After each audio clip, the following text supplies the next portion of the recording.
Shalom, saudara yang terkasih dalam Tuhan Yesus Kristus. Berjumpa kembali dengan saya, Pastor Mardhani Siahaan. Kali ini kita akan merenungkan firman Tuhan untuk saat teduh untuk pagi ini. Mari sama-sama sebelum kita saat teduh bersama, mari kita satukan hati kita berdoa.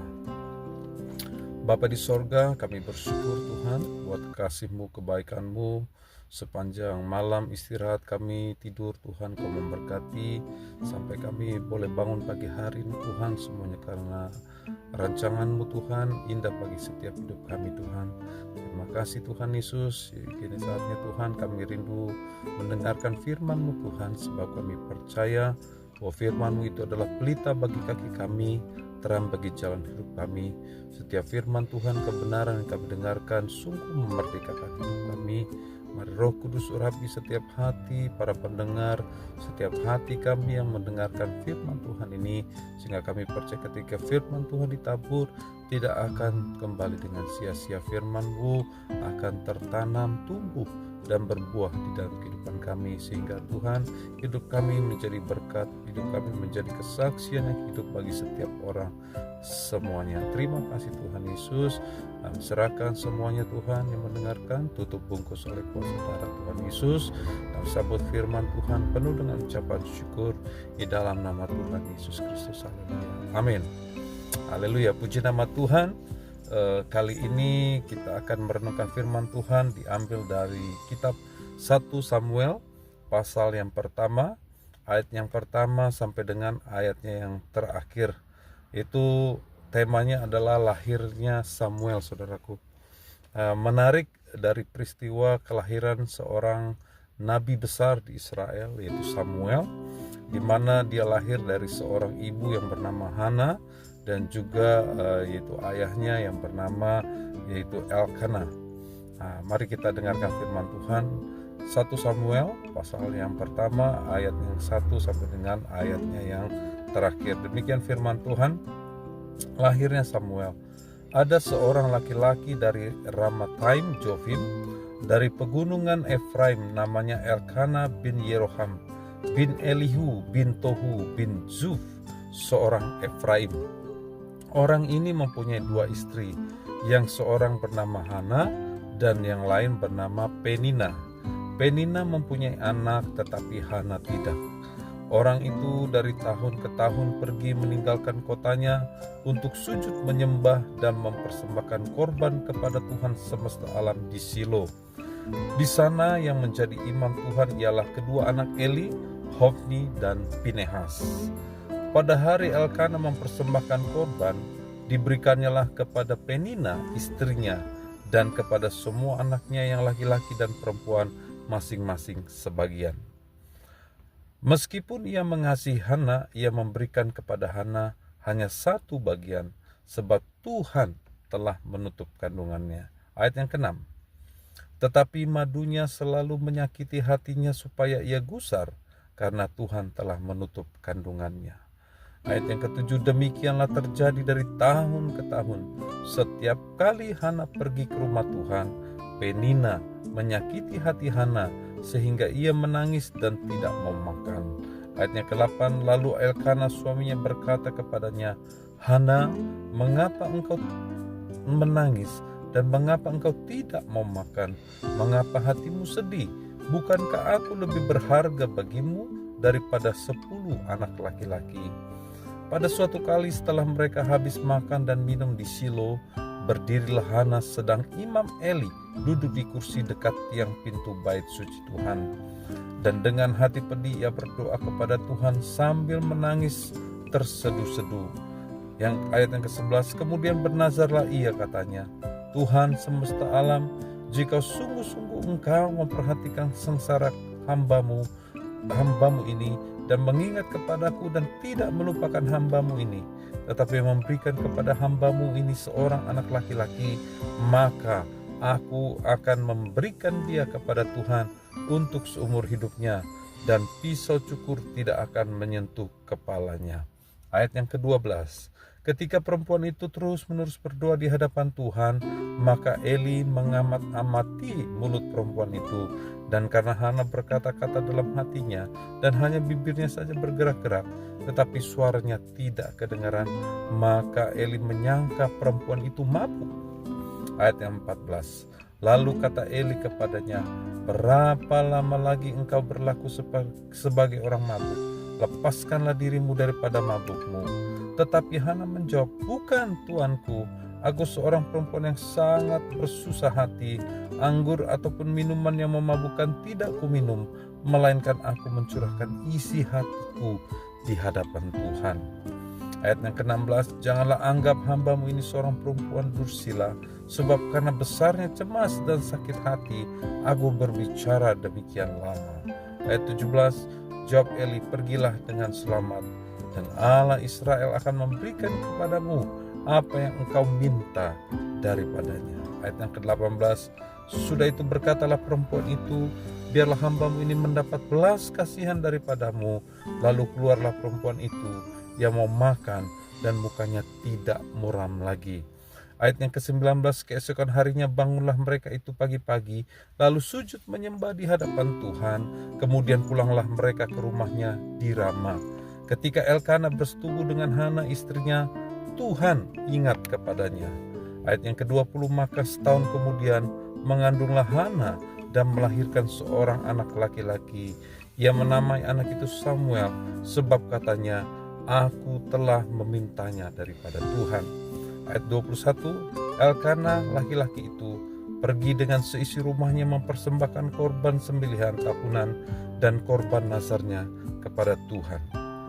Ayat 22, tetapi Hana tidak ikut pergi, sebab katanya kepada suaminya, nanti apabila anak itu cerai susu, aku akan mengantarkan dia, maka ia akan menghadap ke hadirat Tuhan dan tinggal di sana seumur hidupnya. Ayat 23, kemudian Elkana suaminya itu berkata kepadanya, perbuatlah apa yang kau pandang baik, tinggallah sampai engkau menyapi dia, hanya Tuhan kiranya menepati janjinya. Jadi tinggallah perempuan itu dan menyusui anaknya sampai disapihnya. Ayat yang ke-24, setelah perempuan itu menyapi anaknya, dibawanyalah dia dengan seekor lembu jantan yang berumur 3 tahun, 1 eva tepung dan sebuyung anggur, lalu diantaranya ke dalam rumah Tuhan di Silo. Waktu itu masih kecil betul ya kanak-kanak itu. Ayat 25, setelah mereka menyembelih lembu, mereka mengantarkan kanak-kanak itu kepada Eli. Ayat 26, lalu kata perempuan itu, mohon bicara tuanku, demi tuanku hidup, akulah perempuan yang dahulu berdiri di sini dekat tuanku untuk berdoa kepada Tuhan. Untuk mendapat anak inilah aku berdoa, dan Tuhan telah memberikan kepadaku apa yang telah kuminta daripadanya. Maka aku pun menyerahkannya kepada Tuhan seumur hidup, terserahlah ia kiranya kepada Tuhan. Lalu sujudlah mereka di sana menyembah kepada Tuhan. Haleluya. Demikian firman Tuhan saudaraku yang kita baca. Berbahagialah setiap kita yang selalu merenungkan firman Tuhan dan yang melakukan firman Tuhan dalam hidup kita. Haleluya. Cerita tentang yaitu seorang Hana saudaraku, bagaimana perempuan ini yaitu ibu dari Samuel mengalami yang namanya pergumulan hidup. Firman Tuhan katakan di ayat yang ke-5, dikatakan sebab Tuhan telah menutup kandungannya. Artinya apa? Hana yaitu kandungan ditutup, artinya mandul saudaraku. Sebab Tuhan sendiri yang menutup kandungannya, firman Tuhan katakan. Tetapi apa yang terjadi saudaraku ketika permasalahan itu datang? Orang-orang di sekitar Hana, yaitu istri kedua daripada Elkana, yaitu Penina, yaitu menyakiti hati Hana, dikatakan yaitu kepada ayat firman Tuhan dikatakan, tetapi madunya itu maksudnya yaitu istri yang kedua dari Elkana, selalu menyakiti hatinya supaya ia gusar. Artinya apa? Seorang yang bernama Penina ini mempunyai karakter itu menyakiti yaitu Hana. Bahkan dikatakan Penina menyakiti Hana sehingga ia menangis dan tidak mau makan. Artinya di sini bahwa seorang Penina adalah seorang yang punya karakter jahat. Dia tidak mau melihat yaitu penderitaan seseorang itu sudah berat, ditambah lagi dengan perbuatan yang dilakukan oleh Penina, sehingga membuat seorang Hana menangis, bahkan tidak mau makan, gusar, cemas, mengalami tantangan secara psikologis yang luar biasa. Tetapi firman Tuhan katakan apa yang terjadi, saudaraku, ketika yaitu Hana, saudaraku, mengalami tantangan persoalan di mana dia tidak mempunyai anak, artinya dia mandul, tetapi dia tidak berhenti di dalam permasalahan itu. Firman Tuhan catat, saudaraku, ketika itu, saudaraku, ketika Hana berada di rumah Tuhan. Jadi kata kuncinya adalah rumah Tuhan, saudaraku. Kemudian dikatakan di sini di ayat yang keempat, saudaraku, pada hari Elkana mempersembahkan korban, diberikanlah kepada Penina istrinya dan kepada semua anaknya yang laki-laki dan perempuan masing-masing sebagian. Meskipun ia mengasihi Hana, ia memberikan kepada Hana hanya satu bagian, sebab Tuhan telah menutup kandungannya. Jadi artinya seorang Elkana yaitu setiap tahun dikatakan yaitu pergi, yaitu meninggalkan kotanya untuk datang beribadah kepada Tuhan di Silo, saudaraku. Jadi mereka pergi ke rumah Tuhan. Jadi Hana pun pergi ke rumah Tuhan. Ketika di rumah Tuhan pun ada masalah, saudaraku. Hana mengalami yang namanya pergumulan. Dia disakiti, dia diejek, dicemooh, bahkan juga mungkin di tanda kutip dibully oleh Penina karena dia tidak memiliki anak, seorang yang mandul. Tetapi apa yang terjadi, saudaraku, inilah suatu pelajaran yang kita ambil dari cerita tentang yaitu kelahiran Samuel, di mana ibunya itu Hana mengalami penderitaan yang cukup berat ketika itu, tidak punya tidak secara kemungkinan untuk dia hamil itu susah karena Tuhan sendiri yang menutup kandungannya. Tetapi apa yang terjadi, saudaraku, ketika seorang Hana mengambil yaitu keputusan bahwa ia sungguh-sungguh berdoa kepada Tuhan. Kita lihat ayatnya yang ke 9 dulu. 1 Samuel 1 ayat 9. Pada suatu kali setelah mereka habis makan dan minum di Silo, berdirilah Hana, sedang Imam Eli duduk di kursi dekat tiang pintu bait suci Tuhan, dan dengan hati pedih ia berdoa kepada Tuhan sambil menangis terseduh-seduh. Saya melihat di sini bahwa apa yang dilakukan Hana adalah suatu ekspresi dari imannya, saudaraku, dari ekspresi ketika dia mengalami masalah yang cukup berat, saudaraku, sampai dikatakan hatinya pedih, ia berdoa kepada Tuhan sambil menangis terseduh-seduh. Artinya memang udah surrender, artinya benar-benar berserah. Bagaimana ketika seorang yang sudah disakiti, sudah mengalami masalah, tidak bisa berbuat apa-apa. Seringkali kita pun demikian ketika kita mengalami tantangan, mungkin penyakit, mungkin pergumulan ekonomi, mungkin persoalan rumah tangga, persoalan pekerjaan yang kita sudah tidak mampu, sudah terjepit. Bahkan dikatakan kita mungkin sudah hands up, udah benar-benar mentok. Tetapi inilah kita belajar dari seorang Hana, bahwa dia berdoa kepada Tuhan. Walaupun sambil menangis terseduh-seduh, artinya dia mengekspresikan bagaimana kehidupannya di hadapan Tuhan, bagaimana sungguh-sungguh dia berdoa kepada Tuhan. Kemudian dikatakan ayat 11, bernazarlah ia, katanya, Tuhan semesta alam, jika sungguh-sungguh engkau memperhatikan sesara hambamu ini dan mengingat kepadaku dan tidak melupakan hambamu ini, tetapi memberikan kepada hambamu ini seorang anak laki-laki, maka aku akan memberikan dia kepada Tuhan untuk seumur hidupnya dan bisa cukur tidak akan menyentuh kepalanya. Apa yang dilakukan yang kedua ketika dia berdoa, saudaraku? Yang kedua, dia bernazar. Bernazar artinya berjanji kepada Tuhan. Dan janji di sini sifatnya adalah mengikat. Artinya nazar di sini bukan sembarangan orang bernazar, artinya benar-benar berkomitmen sungguh kepada Tuhan. dan tanggung jawab responsibility-nya adalah langsung kepada Tuhan, bukan kepada manusia, tetapi langsung kepada Tuhan. Artinya yang kedua yang saya mau ambil poinnya adalah bagaimana ketika yang pertama tadi langkah apa yang dilakukan Hana untuk mengatasi pergumulannya, dia berdoa kepada Tuhan dengan mengekspresikan kepedihan hatinya, mengekspresikan keadaannya di hadapan Tuhan dengan kejujurannya, dengan ketulusannya bahwa betul-betul surrender, menyerah kepada Tuhan. Yang kedua adalah dia mempunyai decision, keputusan bernazar, artinya sungguh-sungguh berkomitmen, berjanji, saudaraku. Nah, saya percaya inilah yang Tuhan lakukan di dalam hidup orang percaya. Ketika orang sudah berjanji sungguh-sungguh dan dia mempunyai komitmen yang tinggi, komitmen yang kuat, dia mau serahkan sama Tuhan. Intinya bahwa apa yang dia minta kepada Tuhan, dia mau serahkan kepada Tuhan. Artinya seorang Hana tidak memuaskan apa yang dia minta untuk kepentingan dia sendiri, tetapi sepenuhnya untuk hormat kemuliaan nama Tuhan. Sehingga dia bernazar bahwa aku akan memberikan dia, yaitu anaknya Samuel, kepada Tuhan untuk seumur hidupnya.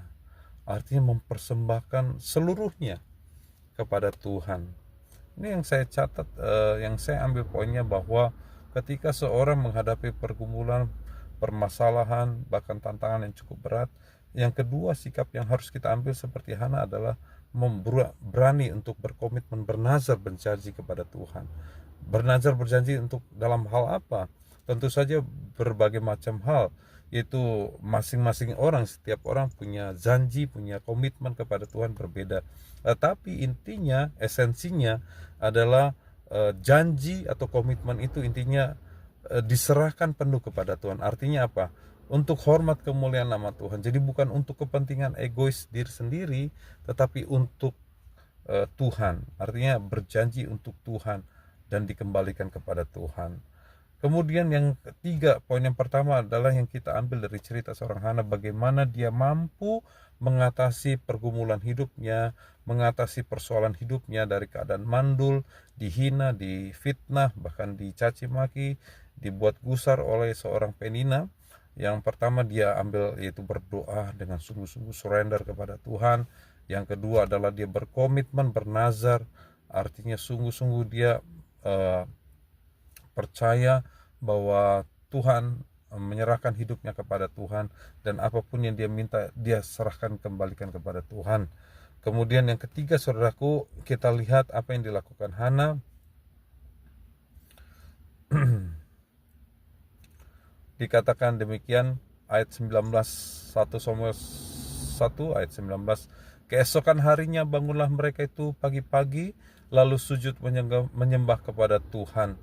Kemudian pulanglah mereka ke rumahnya di Rama. Ketika Elkana bersetubuh dengan Hana istrinya, Tuhan ingat kepadanya. Ada satu sisi cerita yang kita lihat di sini. Di ayat yang ayat yang kelima dikatakan sebab Tuhan menutup kandungan Hana. Tetapi dikatakan ayat 19, ketika Elkana bersetubuh dengan Hana istrinya, Tuhan ingat kepadanya. Artinya apa?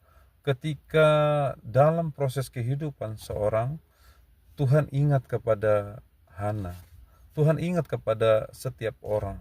Maka setahun kemudian mengandunglah Hana dan melahirkan seorang anak laki-laki yang menamai anak itu Samuel, sebab katanya aku telah memintanya daripada Tuhan. Jadi yang saya pelajari adalah bahwa ketika kita menghadapi persoalan, ketika kita menghadapi yang namanya problema, walaupun itu seizin Tuhan, tetapi yang firman Tuhan ajarkan bahwa Tuhan ingat kepada kita. Tuhan tidak pernah melupakan kita. Makanya ada ayat firman Tuhan, seorang Raja Daud sendiri berkata, meskipun ayahku dan ibuku meninggalkan aku, tapi Tuhan, artinya bersama dengan dia. Tuhan selalu ada bersama dengan Daud. Demikian hidup kita, setiap anak-anak Tuhan. Dikatakan seperti Bapa sayang kepada anak-anaknya, demikianlah Tuhan sayang kepada kita. Makanya kadang-kadang kita merasa bahwa kita ini tidak dipedulikan Tuhan, kadang-kadang kita tidak terlalu jauh daripada Tuhan, tapi Tuhan selalu ingat kepada kita. seorang Yunus, kisah Yunus saudaraku, bagaimana dia lari dari panggilan Tuhan, lari sudah mau ke ujung, ya kan? Dia lari mau kemanapun, tetapi Tuhan ingat kepada dia. Walaupun memang harus disentil dulu, memang harus mengalami yang namanya dia masuk ke dalam ikan yang besar, dimasukkan ke dalam ikan yang besar selama 3 hari 3 malam, tetapi disitulah Tuhan ingat kepadanya. Seperti juga Daud ketika dia jatuh ke dalam dosa, walaupun dia benar-benar jahat di mata Tuhan, apa yang dilakukan jahat ketika dia membunuh yaitu Uria, bahkan juga melakukan yaitu planning yang jahat kepada Uria, tetapi apa yang terjadi Tuhan ingat kepadanya. Dalam arti lain bahwa Tuhan masih mengasihi kita, Tuhan ingat kepada kita. Dan inilah cerita yang peristiwa dari kelahiran Samuel ini, di mana Tuhan ingat kepada Hana. Ketika Hana sungguh-sungguh berdoa di bait suci di Silo, waktu itu dia minta kepada Nabi Tuhan, yaitu Nabi Eli, ya, Imam Eli. Ketika Imam Eli ada di bait suci di Silo, dikatakan dia ingin minta keturunan, maka terjadilah apa yang dia minta.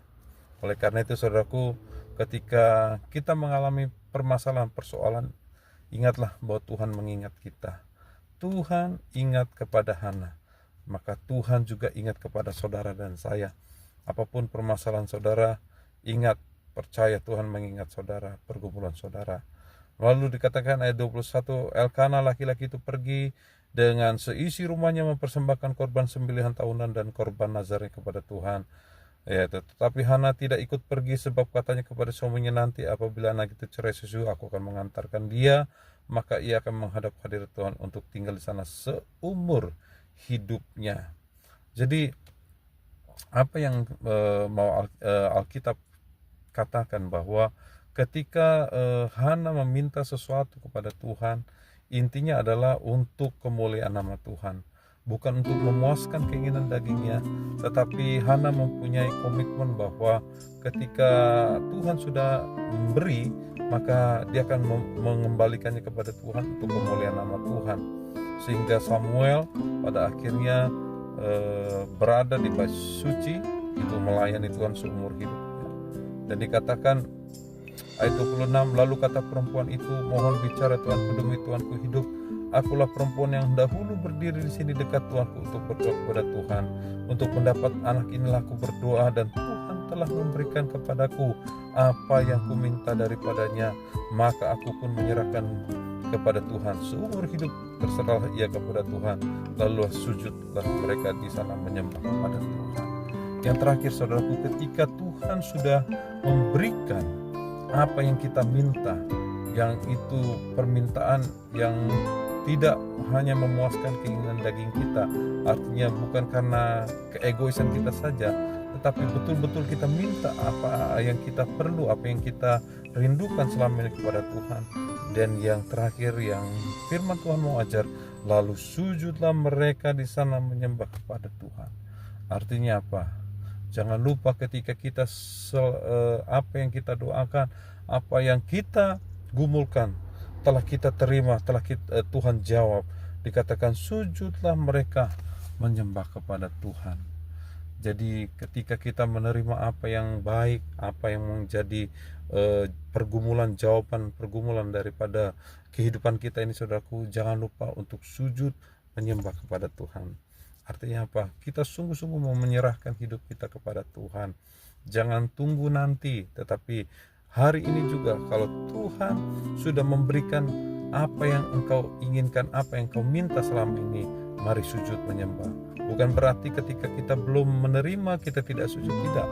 Tetapi ketika kita menerima bahkan apa yang Tuhan kita gumulkan kepada Tuhan, saudaraku, maka kita harus bersyukur, kita harus mempersembahkan hidup kita.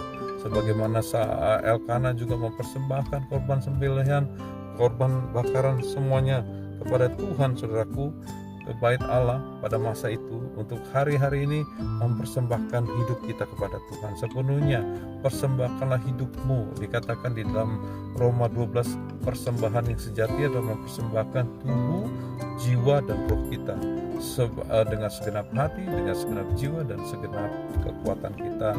Artinya apa? Bahwa hidup kita ini adalah persembahan yang hidup, persembahan yang khusus kepada Tuhan, sehingga di mana kita memberikan hidup kita kepada Tuhan, disitulah Tuhan akan memakai kita untuk menjadi alat kemuliaannya.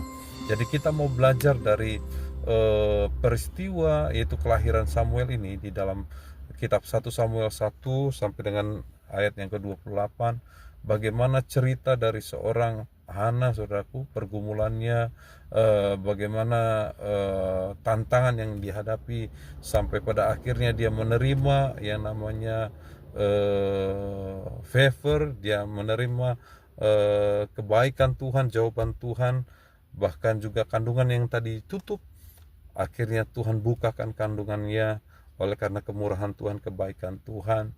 Maka saudaraku, jangan lupa bahwa Tuhan itu adalah Allah yang murah hati, Dia Allah yang penuh dengan kasih karunia, dikatakan. Oleh karena itu ketika hari-hari ini kita mengalami pergumulan yang cukup berat dan secara manusia tidak mungkin, secara manusia tidak ada jawaban, tetapi Tuhan masih mampu. Bagi Allah tidak ada yang mustahil, bagi Tuhan Yesus tidak ada yang tidak mungkin, saudaraku. Maka hari ini bangkitkan iman saudara, sungguh-sungguh percaya kepada Tuhan, terus hidup di dalam kebenaran firman Tuhan. Dan saya berdoa, saudaraku, supaya di momen-momen ini, saudaraku, di penghujung tahun 2024 ini, kita akan semakin melihat bahwa setiap pergumulan hidup yang kita hadapi, bahkan kita akan lewati nanti, ingatlah Tuhan selalu mengingat kepada kita. Tuhan selalu beserta dengan kita. Kadang-kadang kita lupa bahwa ada Tuhan yang menyertai kita.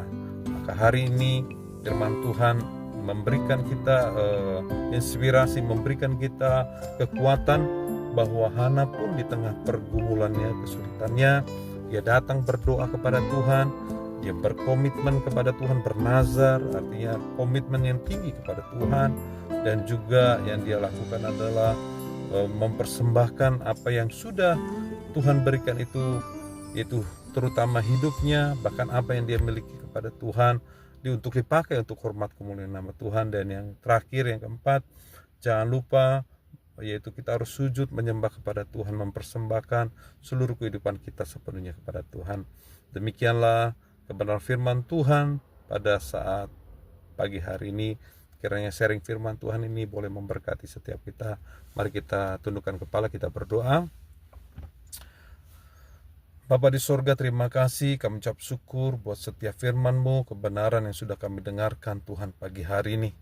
Kami berdoa Tuhan, ucap syukur Tuhan buat setiap pergumulan yang boleh kami hadapi, setiap persoalan yang hari-hari ini Tuhan yang sedang kami hadapi, baik itu sakit penyakit, baik itu pergumulan ekonomi, pergumulan rumah tangga, soal pekerjaan, bahkan masa depan, bahkan juga berbagai macam Tuhan Yesus persoalan yang dihadapi oleh setiap kami umat-Mu. Kami percaya Tuhan satu hal, bahwa Tuhan selalu mengingat kepada kami, sebab kami percaya setiap kami anak-anak Tuhan adalah biji mata Tuhan, orang-orang yang Kau kasihi, sebab bukan karena kami tetapi karena Tuhan yang terlebih dahulu mengasihi kami. Terima kasih Tuhan, hamba berdoa Tuhan bagi setiap yang mendengarkan kebenaran firman Tuhan ini boleh belajar seperti Hana, di mana di tengah tantangan, situasi, kesulitan yang dia hadapi Tuhan, Hana mau mengambil tindakan yang pertama. Dia datang berdoa dengan sungguh-sungguh kepada Tuhan, meskipun orang menyakiti hatinya, orang-orang menghina, tetapi dia tetap bersungguh-sungguh, yaitu datang kepada Tuhan berdoa. Yang kedua, dia punya komitmen yang tinggi, bernazar kepada Tuhan. Artinya dia punya pengharapan bahwa Tuhanlah yang menjadikan segala sesuatu, Tuhanlah yang akan memberikan jalan keluar. Akhirnya kami boleh Tuhan Yesus mengerti bahwa di dalam hidup ini kami harus berkomitmen, berjanji untuk hidup sungguh di hadapan Tuhan. Dan juga Hana boleh menerima itu berkat-berkat-Mu. Yang ketiga yaitu Hana juga Tuhan, dia boleh Tuhan Yesus, dia sungguh-sungguh untuk mempersembahkan hidupnya kepada Tuhan, terutama apa yang sudah dia terima, dia mau persembahkan untuk Tuhan. Dan yang terakhir, dia tidak lupa untuk sujud menyembah kepada Tuhan, artinya menyerahkan seluruh kehidupannya kepada Tuhan. Kami boleh belajar Tuhan Yesus dari cerita ini, dari firman Tuhan ini.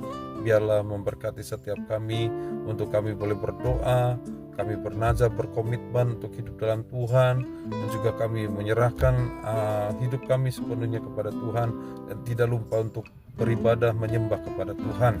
Terima kasih Tuhan Yesus, kami bersyukur, berdoa Tuhan senantiasa buat setiap tantangan yang kami hadapi, pergumulan yang kami hadapi, bahkan juga menjelang Tuhan Yesus di ujung tahun 2024 ini Tuhan, kami percaya kami boleh melihat tangan Tuhan yang kuat yang menolong kami, tangan Tuhan yang kuat yang selalu membentengi kami, jauhkan dari segala roh-roh celaka, roh mara bahaya, roh maut, bahkan sekalipun Tuhan, kami berdoa Tuhan Yesus, suatu segala yaitu yang jahat, baik itu bagi pribadi kami, dalam keluarga kami, bahkan juga di dalam apapun yang boleh Tuhan Yesus kami jalani Tuhan. Kami berdoa Tuhan, biarlah perlindungan Tuhan, pasukan malaikat Tuhan menjaga melindungi kami, sehingga kemana kami berada melangkah Tuhan, dijaga pasukan malaikat Tuhan, tidak jatuh, tidak celaka, tidak marah bahaya. Bahkan juga kami doa Tuhan Yesus, kami sehat sempurna, kami tidak terkena virus, sakit penyakit. Kami percaya Tuhan, kami dijaga, dibentengi oleh kuasa Tuhan. Dan juga berdoa Tuhan Yesus, biarlah apa yang menjadi Tuhan kerinduan anak-anak-Mu, umat-Mu Tuhan, pagi hari ini Tuhan, biarlah Tuhan yang jawab. Sebab kami percaya firman Tuhan di dalam Matius 21 ayat 22, dalam Yakobus 5 ayat 16, bahwa doa orang benar bila dengan yakin doakan, besar kuasanya, dan apa saja yang kami minta dengan penuh kepercayaan Tuhan yang sanggup melakukannya. Dan dimateraikan setiap doa ini Tuhan oleh kuasa darah Tuhan Yesus, di dalam nama Bapa, Putra, Kudus, dalam nama Tuhan Yesus kami berdoa. Haleluya, amin. Haleluya, kiranya sharing firman Tuhan ini memberkati setiap kita. God bless you all. Amin.